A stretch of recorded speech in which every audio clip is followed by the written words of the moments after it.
Dando continuidade à história, uma vida guiada pelos Espíritos, marcada pela dor e iluminada pelo perdão. Capítulo 20. Alzira, sentindo-se contente por ter recebido o amparo espiritual, tornou: Filha, eu posso imaginar que alguém que passa por um desafio tão doloroso como este tenha a autoestima atirada ao chão e que fatalmente perca a confiança em si por um longo tempo. Então eu quero lhe dizer que não pode se esquecer do seu valor ou se culpar por um erro que não foi você quem cometeu. Erga sua cabeça e lembre-se de que você é uma mulher linda, sensível, inteligente, generosa e honesta. Laura apertou com força as mãos da mãe e, secando as lágrimas, disse: Obrigada, mãe, por ter me lembrado disso. Realmente essa situação deixou a minha autoestima abaixo de zero. Por ter sido trocada por outra, eu estou me sentindo um lixo. Não me acho boa o suficiente para preencher o coração do meu homem. E aquela minha fé imbatível não existe mais dentro de mim. Parece que eles roubaram a minha força e a minha luz. Ainda não aceitei o que aconteceu. A sensação é de que eu estou tendo um pesadelo daqueles terríveis que eu tinha durante a minha infância. E quando eu acordar, tudo vai passar. Alzira suspirou profundamente e disse: É um pesadelo mesmo, minha filha. Porém, como tudo nessa vida, isso também vai passar. Quando tudo parece estar perdido, nos resta clamar pela intercessão divina, que sempre vem amenizar o nosso sofrimento, nos traz amparo, suporte. Vamos continuar em oração, pedindo a Deus que limpe o seu campo espiritual de toda energia pesada que lhe cerca. E que, da mesma maneira, a luz divina impeça que o seu pai e o seu irmão encontrem o Eduardo. Vamos sim, mãe, concordou Laura, mas mostrando a sua raiva, contrapôs. Apesar daquele traste não merecer sair com vida depois do que aprontou. Seguiram de mãos dadas em prece, mentalizando todos os membros da família, sendo cobertos por um manto de luz azul e buscando afastar a energia de ódio do coração de Salomão e de Oscar. De repente, Salomão e Oscar entraram no quarto, embora Laura confiasse fervorosamente em Deus. Quando avistou seu pai e seu irmão com suas armas na mão, tremeu na base. Preocupada, ela questionou: E aí, pai? Vocês conseguiram encontrar aquela lástima do Eduardo? Para a sorte daquele safado, não, respondeu Salomão. Nós vasculhamos os arredores do riacho, mas nessa escuridão medonha a gente não enxergava um palmo diante do nariz. O miserável conseguiu fugir, porém amanhã sairemos cedo atrás do aproveitador e só voltaremos para casa quando lhe aplicar o mais dolorido dos castigos, bradou Oscar. Laura estava tão magoada que, ao ouvir a declaração do irmão, sentiu vontade de pegar uma arma também e se juntar aos dois para procurar Eduardo e, de uma vez por todas, acabar com aquele sofrimento que devorava sua alma. Mas, em uma reflexão honesta com os seus sentimentos, ela reavaliou os momentos de amor e trocas afetivas que viveu ao lado do marido, tentando perdoar o ato de fraqueza que ele havia cometido ao se envolver com Olívia. Porém, a mágoa parecia ter apagado as coisas boas de sua memória e só guardado o que dera de errado naquela história de amor. Laura não foi capaz de desvencilhar-se da raiva e, por conta disso, atraiu e acabou incorporando um espírito revoltado que apontou o dedo para o pai dela e gritou: Até que enfim, Salomão, a gente vai ter a oportunidade de voltar os olhos para o seu passado sujo e derrubar essa sua pose de dono da verdade. Como sempre, Salomão duvidou de que a filha realmente estivesse recebendo um espírito, mas dessa vez fingiu-se interessado em saber de quem se tratava e o motivo da visita inusitada. Com um ar zombeteiro, perguntou: Quem é você, meu caro defunto? E de que passado sujo você está falando? Laura levantou a cabeça, rangendo os dentes como um cão feroz, e assim como fez da outra vez, novamente ameaçou atacá-lo fisicamente. Salomão sentiu muito medo quando viu aquele olhar raivoso da filha, demonstrando que iria avançar em sua direção a qualquer momento. Preocupado com o que poderia lhe acontecer, deixou o quarto e saiu apressadamente em busca de ajuda do seu Juca, para libertar Laura da suposta presença intrusa que havia se aproximado do seu corpo. Ao chegar à casa do médium, mostrando-se muito apavorado, já foi logo relatando o que estava acontecendo com sua filha. Mas Juca o interrompeu, dizendo: Não me conte nada agora, Salomão.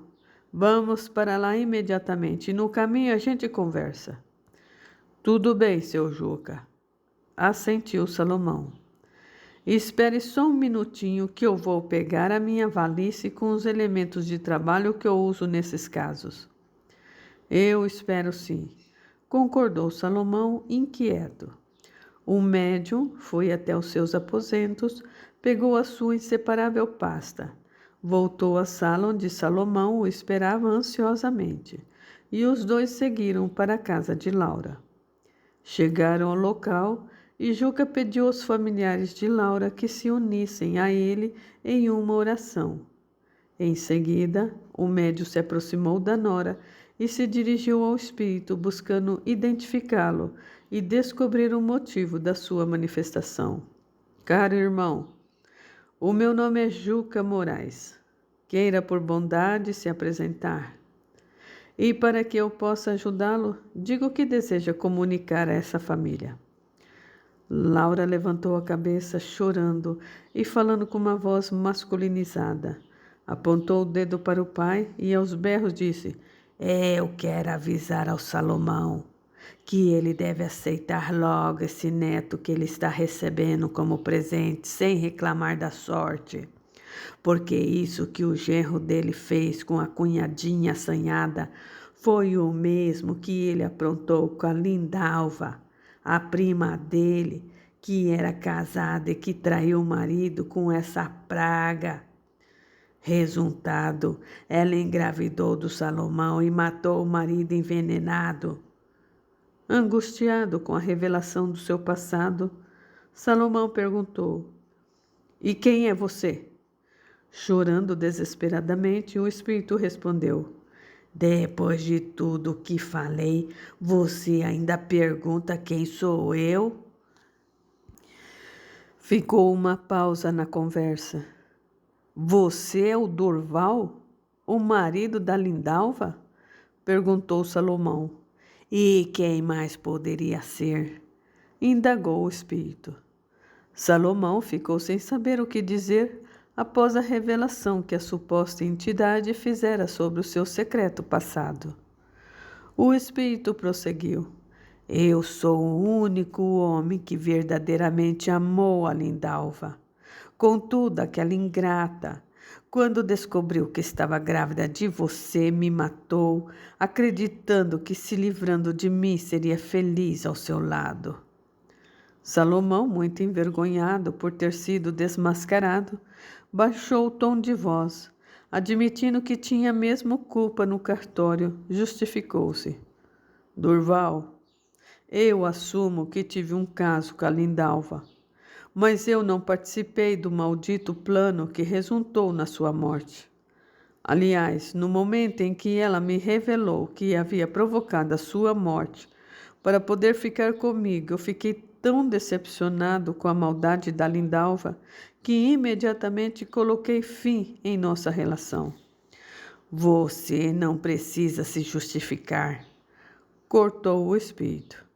Logo após o enterro do meu corpo, eu ouvi a Lindalva chorando no seu ombro, arrependida do que tinha feito comigo, confessando que a verdadeira causa da minha morte havia sido o veneno que ela tinha colocado na minha comida. Alzira e Oscar entreolharam-se incrédulos com aquela revelação. O espírito, expressando muita dor pelo dano que sofrera, concluiu: Eu sei que você não acredita em vida após a morte, mas já que você quer matar o seu genro, é bom saber que não adianta matar alguém achando que vai se livrar da pessoa, pois a vida não acaba quando o corpo morre. Eu estou aqui para lhe comprovar a continuação da existência. Oscar, sentindo-se muito decepcionado com o pai, nem esperou o desfecho da história. Deixou a casa da irmã e seguiu para sua casa sem dizer nada. Alzira ficou com tanta raiva do marido que, se pudesse, teria incorporado o espírito de um lutador de boxe e nocauteado Salomão com bofetadas fatais. Entretanto, teve suficiente presença de espírito para tratar do assunto em outro momento com o marido. Aquele não era o momento apropriado. Após ser desmoralizado, aquele Salomão autoritário e dono da verdade já não existia mais. Houve uma profunda transformação em sua postura. O que se via agora era um homem cabisbaixo e convencido de que a filha realmente mantinha contato com espíritos desencarnados. Afinal, por intermédio dela, o espírito descreveu com detalhes um segredo seu que ninguém, além de Lindalva, sabia. Por mais que Salomão quisesse rejeitar a informação passada durante a manifestação espiritual, as provas eram conclusivas e inegáveis, pois o espírito delatou a sua história secreta com exatidão. Consciente de que a sua moral tinha caído por terra, Salomão não queria mais saber de tirar a vida do genro para lavar a honra da sua família. Intimamente, ele se questionava: quem sou eu para exigir respeito, se não respeitei a família alheia? Juca equilibrou o ambiente. Encaminhou o espírito que estava em posse da consciência de Laura. E quando ela se restabeleceu, o médio recomendou que a nora fosse tomar um banho de ervas que ele havia lhe preparado. Ainda atordoada, Laura perguntou: O que aconteceu comigo, seu Juca? Nada demais, minha filha. Apenas tivemos a graça de receber a visita da verdade, para que o amor pudesse abrir entre nossas famílias todas as portas. Sobre o que de fato ocorreu aqui, a gente conversa depois. Primeiro, faça o que eu estou lhe orientando, reforçou Juca. Não acredito que incorporei um espírito desequilibrado de novo. Alzira pegou a filha pela mão e disse: Faça o que o seu Juca lhe pediu, minha filha. Ela olhou para o sogro e ele consentiu. Laura acatou a orientação do médium e foi tomar o banho de ervas. Enquanto isso, Alzira aguardava na sala. Olhava o marido com tanta raiva que os seus olhos pareciam fuzilar Salomão. Ele, sentindo-se desconfortável diante do olhar julgador da esposa, trocou o jeito de falar arrogante por um discurso pacífico, coisa que nunca fizera parte da sua conduta, ao menos dentro de casa. Agindo igual a um cachorrinho submisso de cabeça baixa, ignorando o olhar reprovador da companheira, ele se dirigiu ao médium. Seu Juca, nos textos sagrados está escrito: errar é humano. E cá entre nós, quem nunca errou, que atire a primeira pedra, não é mesmo? Alzira ficou indignada com a justificativa do marido para a própria infidelidade, pois Salomão nunca havia citado a palavra de Deus em suas falas. É muita demagogia desse canalha. Depois de tudo que aprontou, usar a palavra sagrada para justificar a sua falta de vergonha na cara, pensou ela. Sem paciência para ouvir as blasfêmias do marido, Alzira deixou Juca e Salomão conversando e foi até a casa do sogro da filha buscar os netos. Trouxe as crianças de volta, procurando manter um semblante tranquilo, para que elas não percebessem nada, e as colocou para dormir. Logo que as crianças pegaram no sono, Alzira voltou para a sala onde Salomão, objetivando encerrar o assunto, propôs ao sogro da filha. Pensando bem, seu Juca, acho melhor a gente hastear a bandeira da paz sobre esse assunto desagradável e tocar as nossas vidas para frente. Juca, gostando da nova postura de Salomão, disse: De minha parte está tudo certo entre nós. Eu também acho que a melhor saída para resolver essa situação delicada é as nossas famílias se aninharem na paz. Afinal, a morte do meu filho não vai trazer a pureza de sua filha de volta.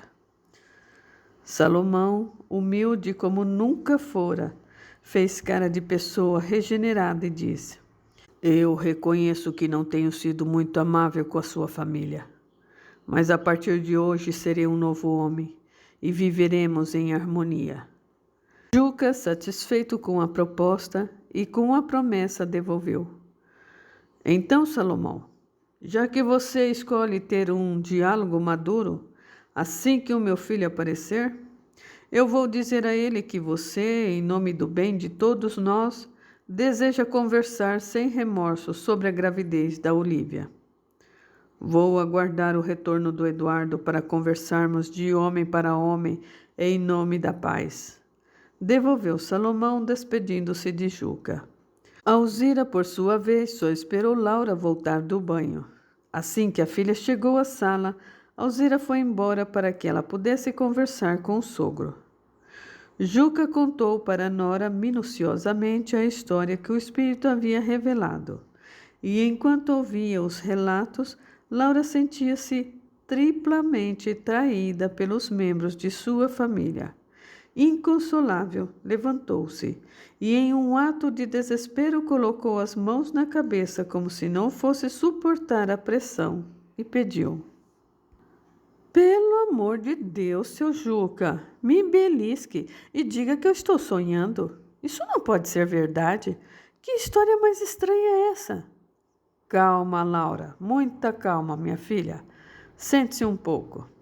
Ela se sentou e Juca pôs as mãos sobre as mãos da Nora e disse: Filha, eu sei que é muito chocante a notícia de que lhe dei agora. Mas essa difícil provação que você está atravessando faz parte da sua evolução espiritual e de todos os envolvidos nela. Não é possível que o meu pai também seja uma pessoa traidora. Tudo bem que ele sempre foi um homem autoritário, sistemático, incrédulo e machista, porque foi essa a educação que ele recebeu dos pais dele. Porém, não entra na minha cabeça a ideia de que ele tenha sido desonesto com a minha mãe, descumprindo as suas promessas de fidelidade matrimonial. Juca novamente acolheu as mãos da Nora, encorajando-a, e disse: Infelizmente, minha filha, esta é a realidade e não podemos mudar a ordem do que já aconteceu. O seu pai teve sim um caso com a prima dele no Ceará. E dessa relação extraconjugal você ganhou um irmão. O quê? Disse ela abismada. Sim, é isso mesmo. Você tem um irmão lá, em sua terra natal, enfatizou Juca. Não é possível que isso seja verdade, seu Juca. O seu pai confessou e admitiu que teve um filho com a Lindalva, a prima dele. Mas a Lindalva só teve um filho, contrapôs Laura. Pois é esse que veio como seu irmão. Laura, chorando, questionou: Será que essa traição que eu sofri é uma maldição que eu estou recebendo como herança espiritual para pagar o erro que o meu pai cometeu? Surpreso com a indagação que a nora levantou, Juca disse: Não a estou reconhecendo, Laura. Conhecedora que é das leis espirituais, você sabe muito bem que a vida não comete enganos. Portanto, a vida não cobra de quem não deve, e muito menos pune um filho pelo erro do pai. Pois cada um de nós, inevitavelmente, está fadado a se responsabilizar pelas escolhas e opções que fizer usando seu livre-arbítrio. Eu sei, seu Juca, que é meio contraditório esse meu questionamento. Todavia, eu não dei importância para os sinais que a vida me apresentou. Me deixei enganar pelas aparências e cometi comigo mesma um erro gravíssimo. Ele pestanejou, consentindo que ela continuasse. Onde já se viu alguém ter a capacidade de ler o destino dos outros e não perceber a presença do inimigo dentro da sua própria casa? Condenou-se Laura. Não se faça de vítima, minha filha. Rebateu Juca. Existem coisas na vida que até nós, clarividentes, não enxergamos e que fazem parte de algum aprendizado porque temos que passar para nos libertar de nossos equívocos. Afinal, antes de sermos médiuns, somos seres humanos, ainda em evolução.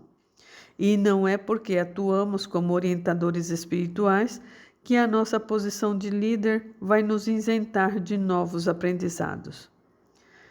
Desencantada com a espiritualidade, frustrada com a surpresa desagradável que recebera da vida, Laura se pôs a lastimar-se. Onde estava o meu mentor espiritual e o meu anjo da guarda? Por que eles não me protegeram dessa desgraça? Juca, para relembrar a nora, disse: Laura, eu entendo que você esteja profundamente machucada. E eu não tiro a sua razão de se revoltar com tudo o que está acontecendo em sua vida.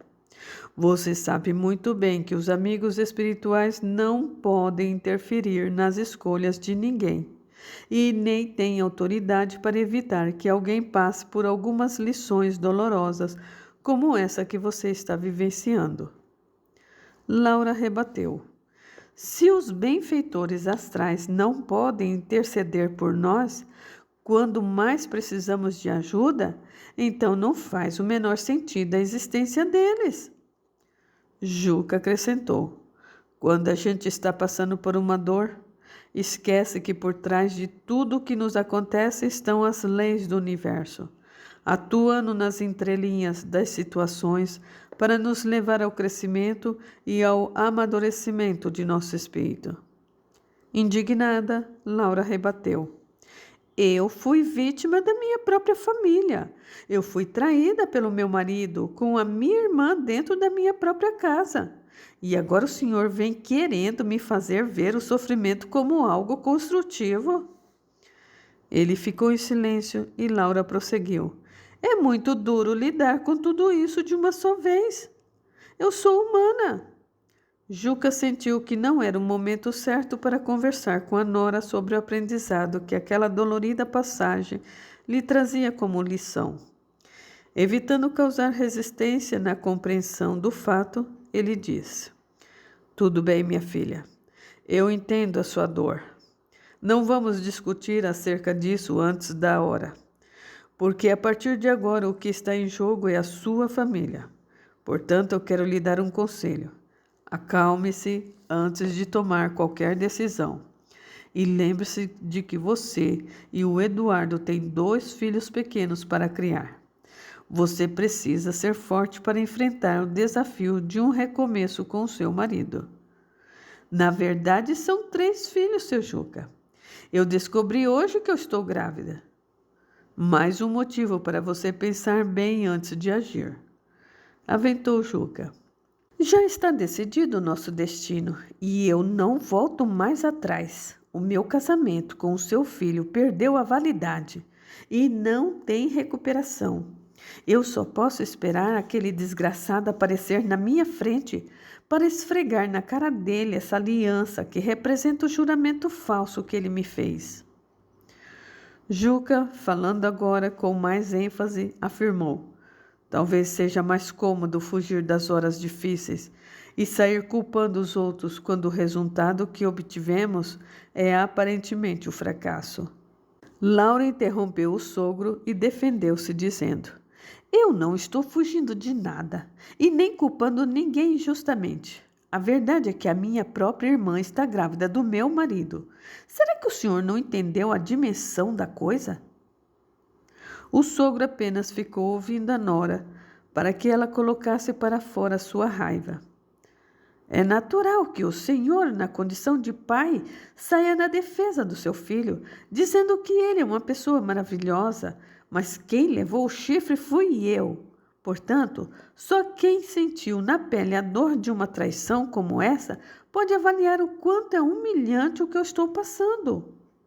Juca manteve-se sem argumentar e ela prosseguiu: isso não é uma acusação sem provas. Daqui a 9 meses a criança vai nascer. E o que é pior, ainda vai me chamar de tia pelo resto da vida. Resumindo, cada vez que eu me deparar com essa criança, eu vou sentir uma punhalada no meu peito. Afinal, será inevitável me lembrar da maldita traição que lhe deu a vida e roubou a minha felicidade. Concluiu ela aos prantos. Juca abraçou a nora carinhosamente e, enquanto ela soluçava em seu ombro amigo, expressando a sua dor, ele disse para encorajá-la: tenho certeza de que você irá reavaliar bem tudo isso antes de tomar uma decisão guiada pelo orgulho ferido e, no fim da história, tomará o rumo mais inteligente para resolver essa situação tão desagradável na qual o meu filho e a sua irmã a colocaram. Com o passar do tempo, você entenderá a lição que a vida lhe reserva por trás desse acontecimento aparentemente injusto. Orientou ele. Por hoje, era o que nós tínhamos para conversar. Agora eu preciso ir embora. Mas antes de partir, eu quero que você saiba que eu confio na sua inteligência. E eu tenho certeza de que você decidirá pelo coração. Fique com Deus, minha filha. Encerrou o Juca, beijando as mãos da nora. Capítulo 21. Sentindo-se a pior mulher do mundo, Alzira entrou em casa arrasada. Foi direto para o seu quarto, jogou-se na cama e chorou copiosamente.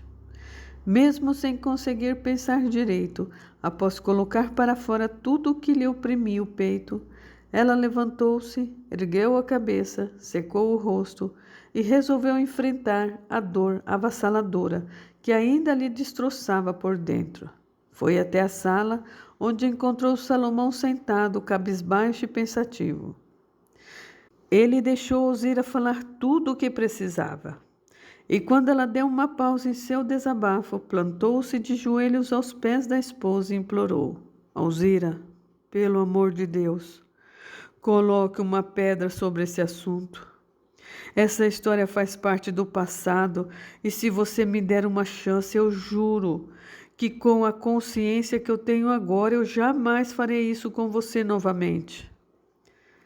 Ela refletiu e optou por continuar o seu casamento. Afinal, já estava com idade avançada e morava em outro estado, longe da amante do marido. Além do mais, Salomão lhe garantiu que depois de Lindalva, nunca mais tivera nada com qualquer outra mulher. Naquela noite, Laura não conseguiu pegar no sono. Buscando forças na espiritualidade, colocou-se a rezar, pedindo inspiração para vencer o desafio. O seu mentor apareceu para lhe oferecer amparo.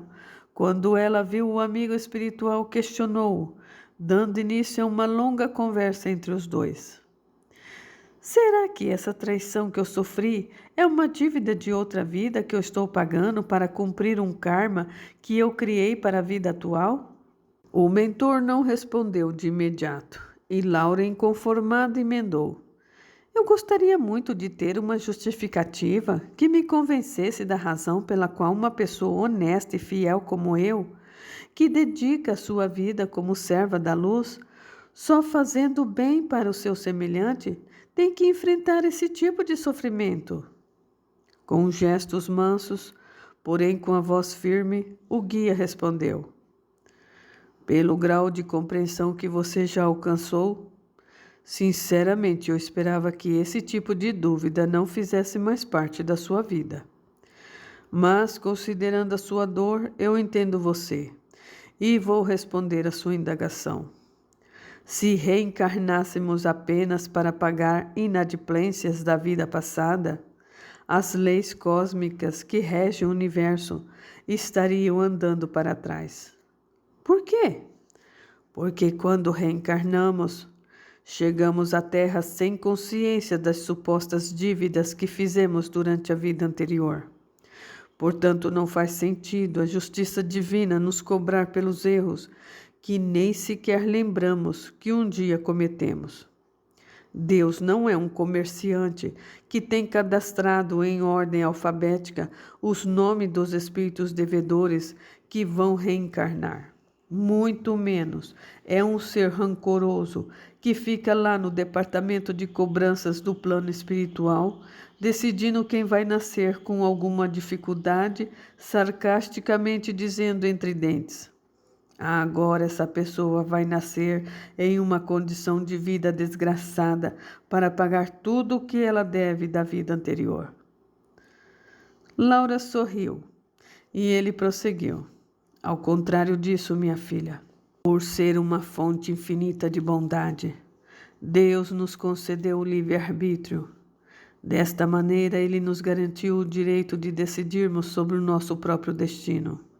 Ou seja, o que de fato causa o sofrimento é a imaturidade das pessoas que abusam do livre-arbítrio, se deixam levar pelos encantos das ilusões e fantasias que elas mesmas criam e acabam pagando um alto preço pelas escolhas mal-sucedidas que fazem. Como a vida não deixa ninguém eternamente com os olhos vendados pelo véu da ilusão, quando alguém comete um engano, gera para si mesmo consequências indesejáveis e duras lições em forma de aprendizado. Enfim, devemos ter consciência de que Deus é libertação, é amor incondicional, é perdão, saúde e compaixão, equilíbrio, luz, paz e uma fonte inesgotável de prosperidade que abre todas as portas para a nossa realização. Pode ser, talvez, analisando o espírito de luz que você é na vida atual, sinta-se vitimada pela situação em que se encontra nesse momento. Mas retirando essa ideia negativa de que isso que lhe aconteceu é um karma, e reconhecendo que somos espíritos eternos, vivendo história que nós mesmos criamos, podemos compreender que você esteja tão somente colhendo os frutos de suas ações anteriores. Eu quero enfatizar que as experiências desagradáveis e circunstâncias de difícil compreensão pelas quais passamos não são karmas, dívidas de vidas passadas, castigos e muito menos punições de Deus. Ah, não? Não, Laura. Serei mais sucinto. Vivendo na condição de livre-arbítrio, nos tornamos responsáveis por tudo o que cultivamos. Por isso, trazemos os resultados das escolhas que fizemos na vida passada como bagagem para a vida presente. Afinal, Deus nos deu o poder de criar o nosso próprio destino. Eu não aceito que essa traição seja uma situação criada por mim, Laor. Não sou masoquista para buscar a evolução no sofrimento. Por que será, meu Deus, que eu tenho que passar por essa humilhação? Insistiu Laura aos prantos. Alaor serenamente respondeu: vou repetir o que o seu sogro já lhe disse. Lembre-se de que nada nessa vida nos acontece por acaso. Sem medo de errar, eu posso lhe garantir que todos vocês estão passando por essa dolorosa situação, porque certamente tem alguma coisa boa para extrair dessa difícil passagem de suas vidas. Uma coisa é certa, minha filha: atrás das situações aparentemente ruins, sempre há uma oportunidade de crescimento que só o tempo pode nos revelar. Nunca mais eu vou confiar em homem nenhum, declarou ela decepcionada. Você só está dizendo isso porque está com orgulho ferido. Toda mulher, quando descobre que foi traída, faz essa mesma declaração. Porém, no decorrer do tempo, aquela que passou pela dor de uma decepção amorosa acaba conhecendo histórias de outras mulheres casadas com o mesmo homem há décadas, sem nunca terem sido traídas. Com isso, a que fez a escolha do companheiro errado compreende que os homens não são todos iguais, como ela pensava, e que se o amor deu certo para outra, pode dar certo para ela também. Então, ainda com o pé atrás, aos poucos ela vai tomando confiança em si mesma e volta a sonhar com um grande amor, se apaixona por alguém e vence o medo de ser enganada outra vez, permitindo-se uma nova chance na vida afetiva. Preocupada com a opinião pública, Laura nem prestou atenção na oportunidade das palavras que o seu mentor lhe transmitia e questionou. Com que cara eu vou sair de casa a partir de agora, se todo mundo na redondeza sabe que eu sou uma mulher traída? Não conduza a sua vida pela opinião de terceiros. Quem vive para atender às expectativas dos outros está condenado a morrer de desgosto. Dê uma nova chance ao amor. Volte a viver com seu marido e nunca mais toque nesse assunto. Indignada, Laura questionou a sanidade do amigo espiritual. Você enlouqueceu, Alaor. Eu não creio que você está mesmo achando que eu vou fechar os olhos para essa decepção que o Eduardo me deu e ainda seguir convivendo debaixo do mesmo teto com um traidor, como se nada tivesse acontecido. Alaor, com mansidão na voz, observou. Não é porque uma pessoa errou que vamos condená-la para sempre. Lembre-se de que você ama muito Eduardo. Aprenda a vencer os desafios de sua vida, seguindo o exemplo de mulheres evoluídas espiritualmente como sua mãe, que ao serem traídas, saem da condição de vítimas, procuram descobrir em que erraram, contribuindo para a entrada de outra mulher em seu relacionamento. Perdoam o deslize do imaturo companheiro, fazem um novo voto de confiança, restauram a união e seguem felizes pelo resto de suas vidas, como se nada de errado tivesse acontecido entre o casal. Nesse caso, fica a certeza de que quando decidimos relevar a fraqueza de alguém, permitimos enfim que o amor cumpra o seu verdadeiro papel, que é o de abrir as portas nos corações fechados, reunindo as pessoas que se amam acima de qualquer coisa. Ironizando a observação do mentor, Laura rebateu. Já que você citou a minha mãe como um espírito evoluído por aceitar a infidelidade do homem que prometeu honrá-la e respeitá-la, sinceramente eu reconheço que ainda não alcancei esse tão elevado nível de maturidade espiritual que a minha mãe conquistou, a ponto de continuar convivendo com um traidor como se ele não tivesse me causado nenhum dano. Isso, na minha humilde opinião, é falta de amor próprio. Era só que me faltava, disse Laura em tom de revolta. Nem por todo o dinheiro do mundo eu aceitarei o Eduardo de volta como meu companheiro. E muito menos eu quero olhar na cara da Olívia depois do que eles aprontaram comigo. Laura, querida, você ama o seu marido e a sua irmã? Ficou uma pausa e o mentor repetiu. Você não respondeu a minha pergunta. Você ama o seu marido e a sua irmã? Eles me enganaram, devolveu Laura chorando. O meu papel como seu mentor é fortalecer em você as suas qualidades e não reforçar a imaturidade do seu espírito rebelde e preso ao orgulho. Filha, a cura da sua alma está no perdão e na reconciliação, enfatizou o guia. Pois então você pode aguardar a minha chegada aí no mundo espiritual em breve, porque com o ódio que eu estou sentindo daqueles dois desgraçados, com certeza eu irei morrer logo logo, anunciou Laura com um ar dramático. Não há mal que não traga um bem, disse Alaor.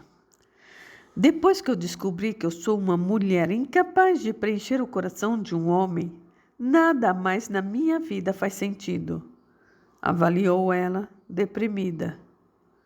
Quando estamos com o orgulho ferido, a coisa mais certa a fazer é descansar a cabeça para não tomar decisões precipitadas.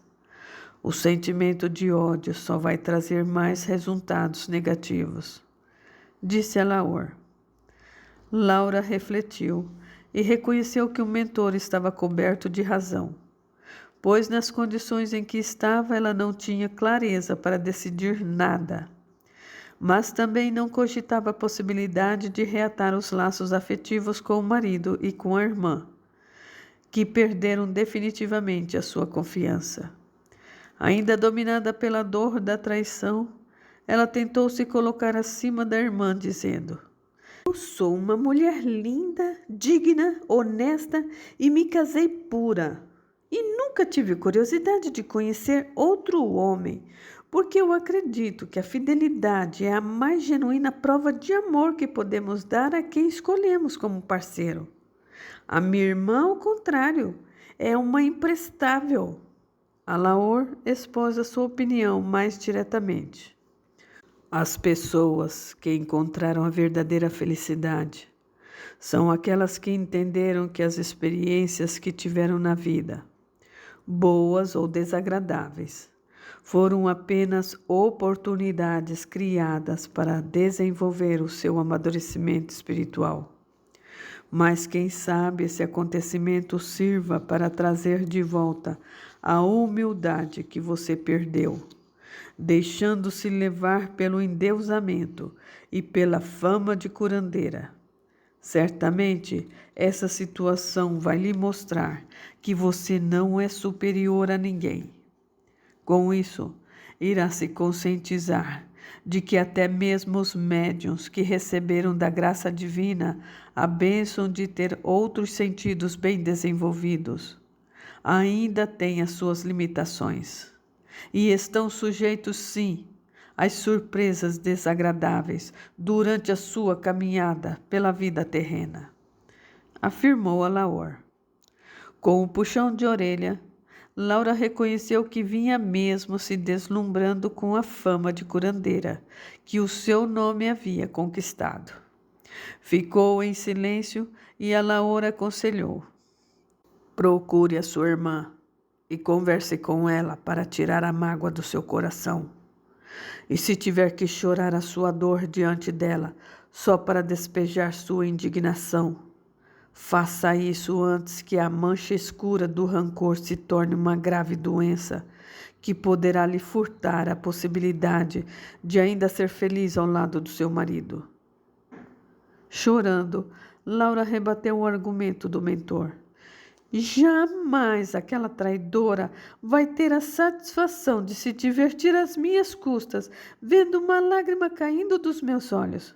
Não faça desse drama um motivo justo para desistir das grandes coisas que o seu espírito se programou para alcançar, insistiu o mentor.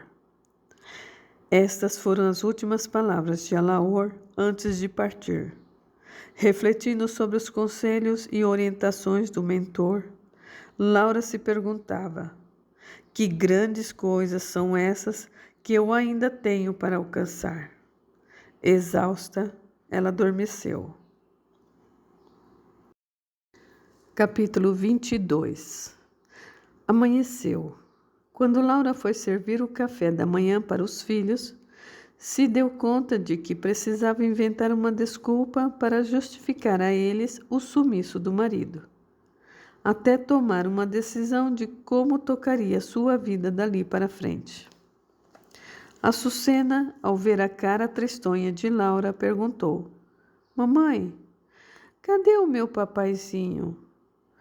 O papai de vocês teve que fazer uma viagem urgente para a cidade e eu não sei que dia ele vai voltar para casa. E com quem a senhora estava conversando de noitão? Tornou a menina, demonstrando que havia escutado a conversa da mãe com o mentor. Eu estava falando com um amigo espiritual que sempre vem ensinar a mamãe, respondeu Laura com doçura. A garota, fixando o olhar na mãe e como se lesse a sua alma, indagou: E por que o papai não disse tchau pra gente, mamãe?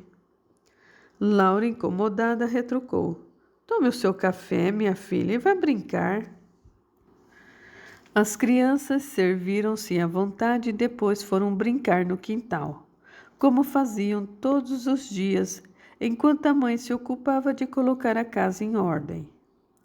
Laura resolveu ter uma conversa séria com a irmã para saber desde quando ela e Eduardo estavam tendo um caso.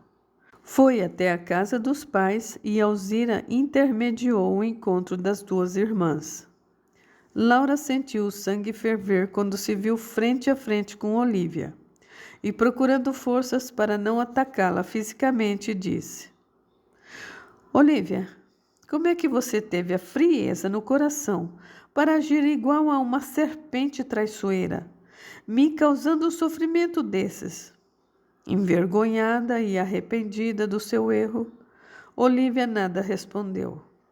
Laura prosseguiu questionando: Você não sente remorso do que você fez? Com mais essa pergunta julgadora, Olívia apenas abaixou a cabeça. Existe tanto homem desimpedido procurando uma mulher solteira para se casar e você decidiu roubar justamente o marido da sua própria irmã. Acuada pela situação constrangedora, Olívia não encontrou justificativa para as perguntas que ela mesma já vinha se fazendo desde que descobrira estar grávida do cunhado. Sem argumentos, continuou calada. Abra essa boca, mulher, e me responda olhando nos meus olhos. Parece que engoliu a língua, bramiu Laura, ameaçando esmurrá-la. Para evitar que Laura atacasse a irmã, Alzira acompanhava tudo bem de perto, com muita tristeza no coração. Olívia não tinha palavras para se explicar e continuou em silêncio.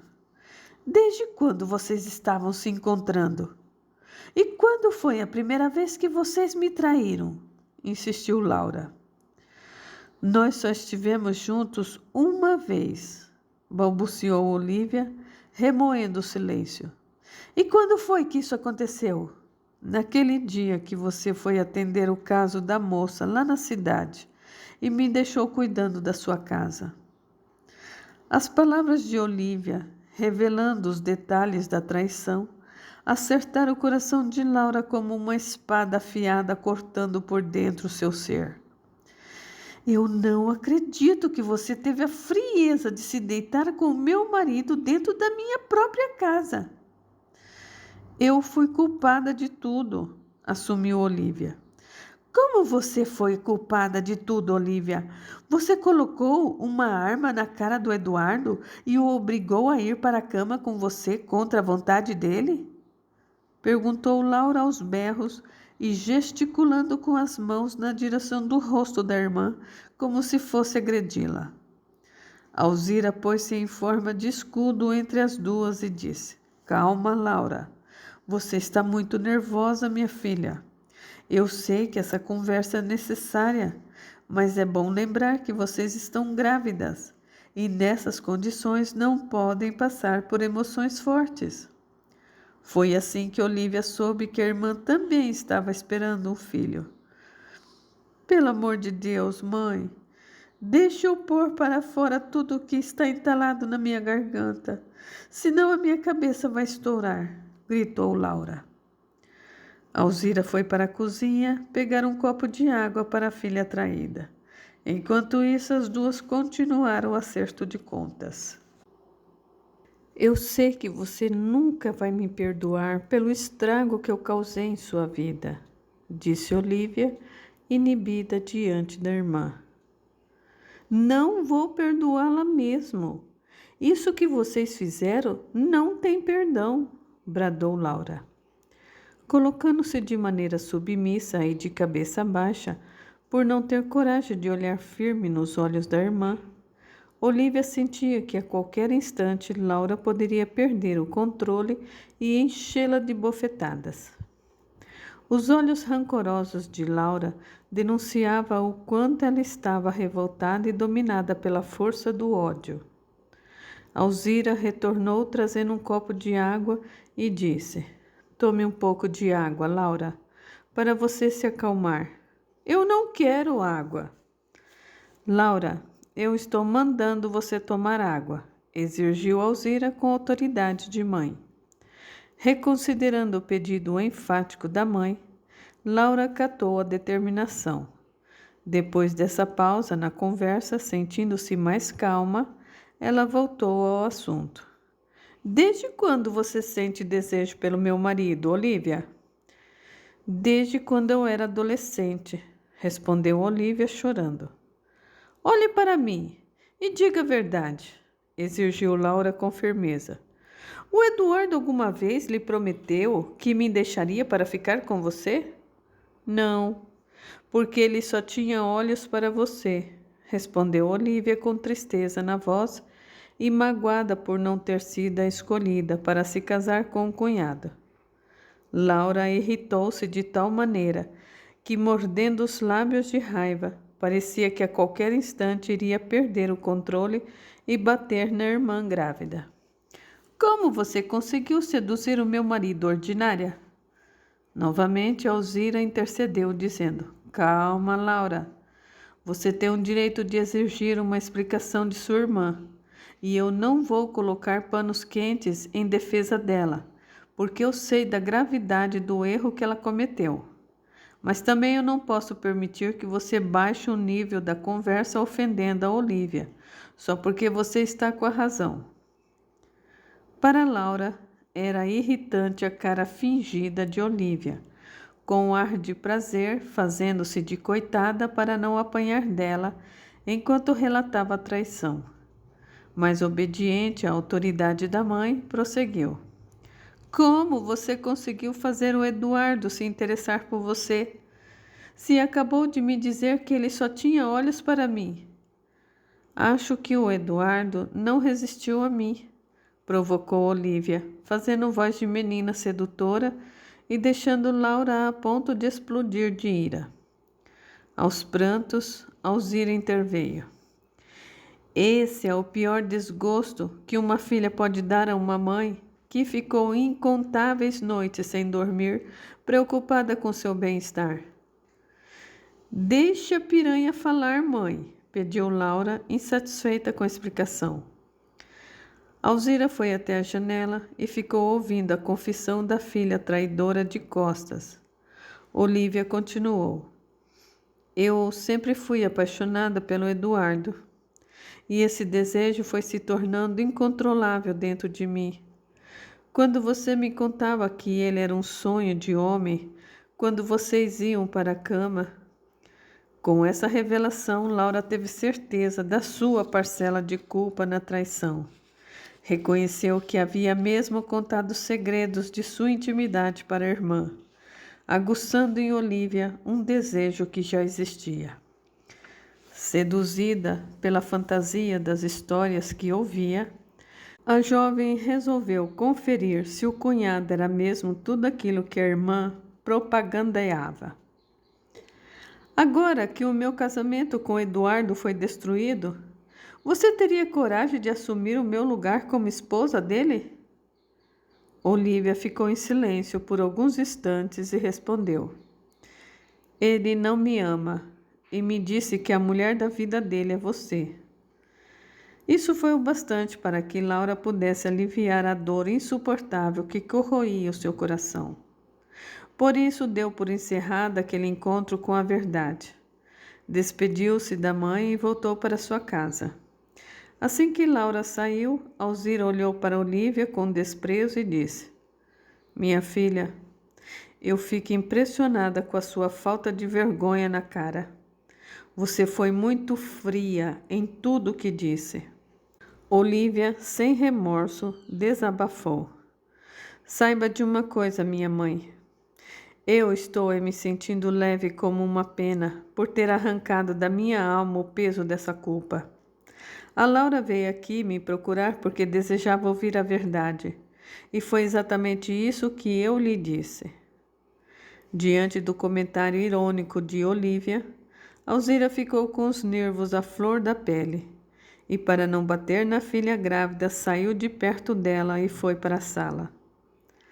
Durante os dias em que ficou afastada de Eduardo, Laura refletiu muito sobre os conselhos do sogro e do seu mentor espiritual que insistiram para que ela perdoasse o marido.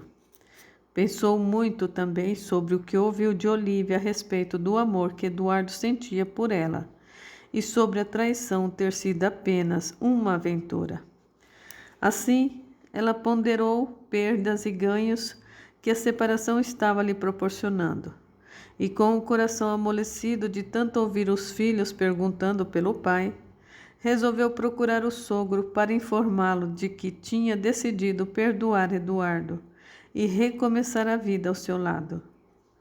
Juca ficou muito feliz com a escolha da nora e, desejando a felicidade de todos, saiu para buscar Eduardo, que estava escondido na casa de um tio e já não suportava mais viver longe da esposa e dos seus filhos. Oprimido, Eduardo não dormia direito. Tornou-se prisioneiro de sua imaturidade, pois a sombra do arrependimento o seguia a todo instante, trazendo de volta a lembrança da sua pulada de cerca. Capítulo 23. Era fim do dia. Laura estava preparando o jantar e as crianças brincavam no quintal de casa quando Juca chegou, acompanhado de Eduardo. Ao ver o marido retornar cabisbaixo, evitando olhar diretamente em seus olhos, Laura sentiu retornar toda a raiva que pensava já ter superado. Consciente de que a esposa ainda precisava de um tempo para se curar da ferida de sua alma, Eduardo até pensou em pedir desculpas. No entanto, preferiu permanecer calado. Entrou para o quarto, apareceu na janela e acenou para os filhos, que correram para abraçá-lo. Feliz com a cena dos netos abraçando o pai, Juca abraçou a nora e disse: A parte que me cabia eu já fiz. Agora o resto é com você, minha filha. Durante algumas horas, Laura e Eduardo trocaram poucas palavras, deixando que as crianças matassem as saudades do pai. Mas quando foram dormir, ela se sentou na cama, baixou a cabeça, passou as mãos na barriga e, muito emocionada, revelou: Eduardo, além do seu filho com Olívia, está a caminho o nosso terceiro filho. Surpreso, ele tentou abraçá-la, mas a esposa, indiferente, pediu: Por favor, não toque em mim. Notando que ainda levaria um tempo para restabelecerem os laços, Eduardo respeitou a vontade da esposa de manter certa distância. Decidida a checar as informações dadas por Olívia, Laura colocou Eduardo contra a parede, perguntando sobre o início da relação dos dois. Ela queria ver se eles caíam em contradição no que diziam. O que foi que você viu de tão irresistível na Olívia? Ele baixou a cabeça e nada respondeu. Desde quando vocês estavam tendo um caso? Perguntou já chorando. Na verdade, a gente não teve um caso. O que aconteceu entre nós foi uma única relação naquele dia em que você deixou a sua irmã aqui e foi atender a moça lá na cidade. Irritada, Laura contrapôs. Não importa se vocês tiveram apenas uma relação. O que vocês fizeram foi o suficiente para gerar um filho. E essa criança sempre será a prova viva do erro de vocês. Eduardo, chorando e olhando fixo nos olhos da esposa, confessou: eu reconheço que eu fui mesmo um fraco quando me deixei levar pelo truque de sedução da sua irmã naquela maldita noite. Laura ficou em silêncio encarando-o. A Olívia é uma pessoa invejosa e maldosa. Desde o nosso namoro, ela planejava acabar com a nossa relação. Acusou ele tentando se esquivar. Isso você não precisava me falar. Eu sei que desde pequena a Olívia sente inveja de mim. Agora o que me surpreendeu foi saber que você, o homem que eu acreditei que seria o meu companheiro para sempre, não era digno da minha devoção e muito menos merecedor do meu amor e do meu respeito. As palavras irônicas da esposa doíam em Eduardo, mais que chicotadas. Laura ouviu o marido e a história contada por ele correspondia à versão dada pela irmã. Por isso, resolveu perdoar o deslize do esposo. Na manhã seguinte, Salomão pediu que Alzira avisasse ao genro que ele o aguardava para conversar sobre o futuro da criança de Olívia. Eduardo foi ao encontro do sogro e, muito envergonhado, assumiu que era o pai do bebê que Olívia estava esperando. Como Salomão também estava com a moral manchada por ter um filho fora do casamento, resolveu encerrar o caso. Laura ficou surpresa com a transformação repentina do pai, que se tornou um verdadeiro defensor das práticas mediúnicas que outrora tanto repugnava. Aos poucos, a vida do casal foi voltando ao normal. Entretanto, durante o período de gestação de Olívia, Laura evitava manter contato com ela, e mesmo tendo a consciência da realidade espiritual, não conseguia se desligar da mágoa que guardava em seu peito. Os meses se passaram, e Laura deu à luz a um menino que recebeu o nome de Noah. 10 dias depois, foi a vez de Olívia trazer ao mundo uma linda menina, que recebeu o nome de Cecília. Porém, como a vida não dá ponto sem nó, e a relação entre as duas irmãs ainda estavam estremecidas pelo abalo da traição, a vida criou uma situação para reaproximá-las, que exigia desapego de ambas as partes. Olívia descobriu que o seu leite tinha secado. Sem leite para alimentar a pequena Cecília, a mãe de primeira viagem ficou desesperada com o choro alarmante de fome da inocente criança. Alzira, vendo que a menina corria sério risco de vida e sabendo que Laura tinha leite em abundância, tomou a neta nos braços e a levou para a tia amamentá-la.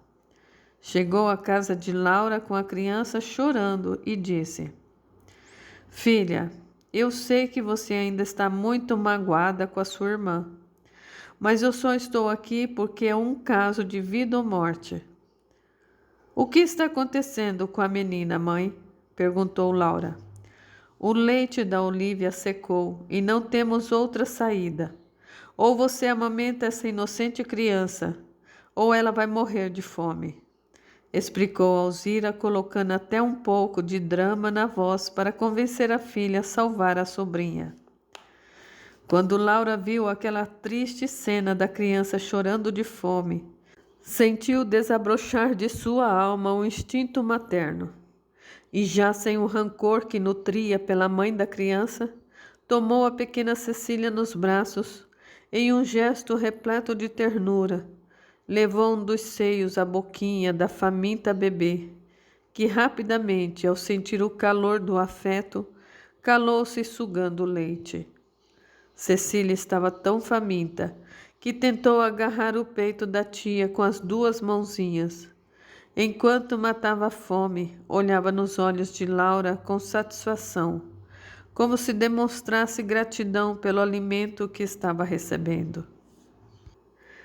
Depois que deu afeto para a sobrinha por meio da amamentação, Laura se sentiu profundamente transformada. O rancor que guardava em seu peito desapareceu, e o que transbordava agora era um amor incondicional, em forma de alimento materno. Após saciar a fome de Cecília, ela acabou adormecendo e Laura sentiu uma forte emoção com a cena da sobrinha suspirando em seus braços enquanto dormia. Envolvida por uma energia amorosa que vibrava no ar, Laura nem percebeu que o seu mentor espiritual estava ao seu lado, emitindo ondas de sentimentos e pensamentos positivos. Satisfeito por ter conseguido o seu intuito, Alaor disse: "Graças a Deus, o amor prevaleceu." Alzira tomou a criança nos braços de volta e a levou para casa. Ansiosamente, Olívia aguardava na porta de casa o retorno da mãe. Quando Alzira chegou, ela estendeu as mãos para receber a filha que, para o seu alívio, estava bem alimentada e dormia tranquilamente nos braços aconchegantes da avó. Evitando acordar o bebê, Alzira entregou a neta suavemente para Olívia, que, curiosa e falando baixinho, perguntou: "Como foi a reação da Laura quando viu a minha filha?" Alzira meneou a cabeça e respondeu: "Olha, minha filha, você realmente é uma pessoa de muita sorte." "Por quê, mãe?" "Já pensou se você tivesse engravidado de outro homem e a mulher dele, por vingança e com toda razão, não aceitasse amamentar o fruto da traição?" Olívia tentou refletir sobre a observação da mãe, mas a palavra traição lhe causara um forte desconforto. Então, com o olhar perdido e a voz desanimada, ela disse: "Ainda bem que a Laura não é uma pessoa vingativa. Graças a Deus, a sua irmã não deseja mal de ninguém, nem mesmo de quem lhe causou tanto sofrimento", concluiu Alzira. Olívia fez-se de desentendida e puxou outro assunto. O tempo passou e as feridas abertas pela traição foram cicatrizando aos poucos. Laura já não guardava mais rancor de Olívia e muito menos do marido. Cecília, devido ao forte elo afetivo criado com Laura durante o período de amamentação e por conviver na casa da tia, ao ver os filhos de Laura chamando-a de mãe, acabou entendendo que aquela mulher que a amamentava era sua mãe também. Por isso, as primeiras palavras que a garota pronunciou foram chamando Laura de mãe. No começo, Laura teve muita dificuldade para aceitar a situação, porque ao ouvir a menina chamando-a de mãe, inevitavelmente vinha à sua mente a desagradável lembrança da traição. Então ela tentava corrigir a pequena, dizendo: "Cecília, eu não sou sua mãe, sou sua tia, querida." Mas, ao ser repreendida, a menina se sentia rejeitada e chorava muito. Ao presenciar a filha dele com a cunhada chamando Laura de mãe e sendo corrigida por ela, Eduardo sentia vontade de pedir à esposa que deixasse a garota chamá-la assim. Mas ele tinha consciência de que seria pedir demais para a mulher, que já se esforçava o bastante para cuidar de Cecília. Então, nesses momentos, ele saía de casa para evitar o olhar de Laura. Com o passar do tempo, Laura foi se acostumando com a ideia de ser chamada de mãe pela sobrinha. A presença alegre da menina brincando com seus filhos biológicos acabou se tornando um santo remédio para cicatrizar definitivamente as marcas da discórdia que a traição provocara. Nada era mais comovente para Laura que se deparar com a irresistível cena dos seus filhos, Augusto, Açucena, Noah e Cecília, unidos se divertindo no quintal de casa. Estranhamente, ela tinha a sensação de aquele espírito encarnado de maneira indesejada no seio da sua família. Era o retorno de alguém muito querido de outras vidas, que havia chegado para lhe ensinar alguma coisa, pois não sabia explicar o que sentia pela sobrinha. Só sabia que desde a primeira vez em que teve Cecília em seus braços, um sentimento de amor maior que a razão pulsava, acalentando o seu coração. Aguardem, a história continua.